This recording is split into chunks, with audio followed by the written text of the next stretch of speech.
Nanone kandi undi munsi andi mahirwe.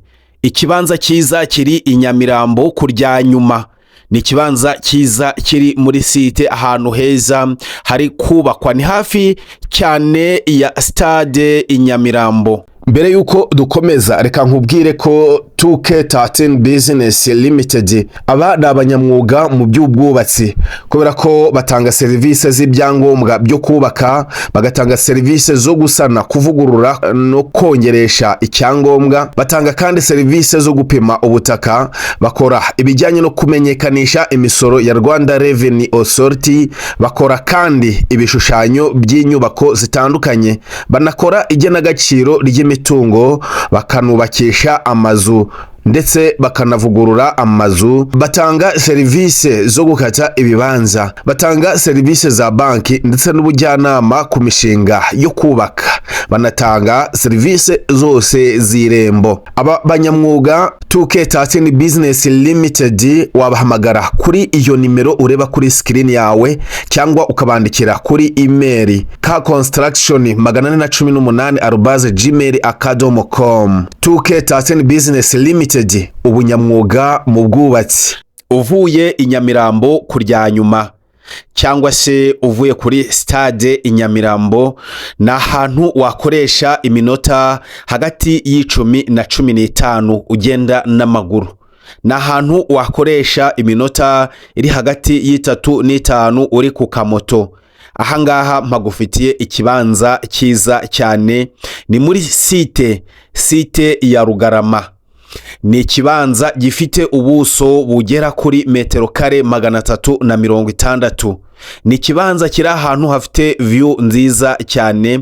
Ni ikibanza gifite icyangombwa cyacyo cyihariye ku buryo ukimara kugura iki ni ikibanza kandi kiri ahantu heza, kubera ko abandi bakire nkuko uri kubibona batangiye kuhubaka inzu zitandukanye, izigeretse ndetse n'izitageretse. Ni ahantu wagura ukahabika igihe gito hakaba hamaze kukungukira cyane, kubera ko aha ni mu mujyi rwagati i Nyamirambo. Nongere ngusubiriremo, ni hagati mu mujyi i Nyamirambo, ni muri site.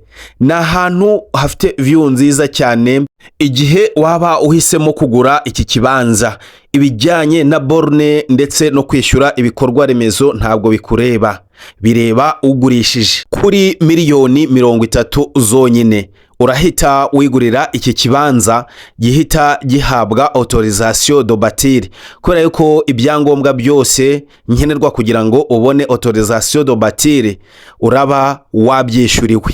Wifuza kugura iki kibanza, cyangwa se niba uri umukomisiyoneri ukaba ufite umukiriya wifuje ikibanza cyiza nk'iki, ahantu hafite view nziza nk'aha, aho abandi batangiye kubaka, nyandikira kuri iyo nimero ureba kuri screen yawe, nyandikira kuri WhatsApp, ushobora no kumpamagara tugasura iki kibanza ubundi tukaguhuza na nyiracyo. Niba nawe kandi ufite umutungo utimukanwa ushaka gushira ku isoko, cyane cyane ibibanza, amazu, ariko nanone niba ufite imodoka, nawe nyandikira kuri iyo nimero ureba muri screen yawe. Iki kibanza umuhanda wa site ugikoraho neza. Nongere nkwibutse ko aha ni muri site ya Rugarama, ni i Nyamirambo kurya nyuma. Ni iminota hagati y'10 na 15 uvuye kuri stade ya Pele i Nyamirambo, cyangwa se iminota hagati y'3 n'5 uri ku kamoto. Nkuko ubibona na ahantu hafite view nziza, kubera ko iyo uri hano hantu kino kibanza kiri, uba witegereza imisozi yose ya Kigali, uba ureba igikondo neza, ndetse ureba aho bita kwirebero. Ni ikibanza kiri muri site, urabona aho izindi nyubako zigeze, waba ukoze amahitamo meza cyane, kubera yuko nkuko ubibona urabona yuko site irimbanije. Iki nicyo gihe cyo kuza kugura iki kibanza, nutinda uzasanga abandi bakigutwaye. Ni muri R1A, ni ahantu ushobora kubaka inzu iyo ari yo yose. Ushobora kuhubaka kadasteri, ushobora kuhubaka kandi etage nkuko n'aba bakire nabo bari kubikora.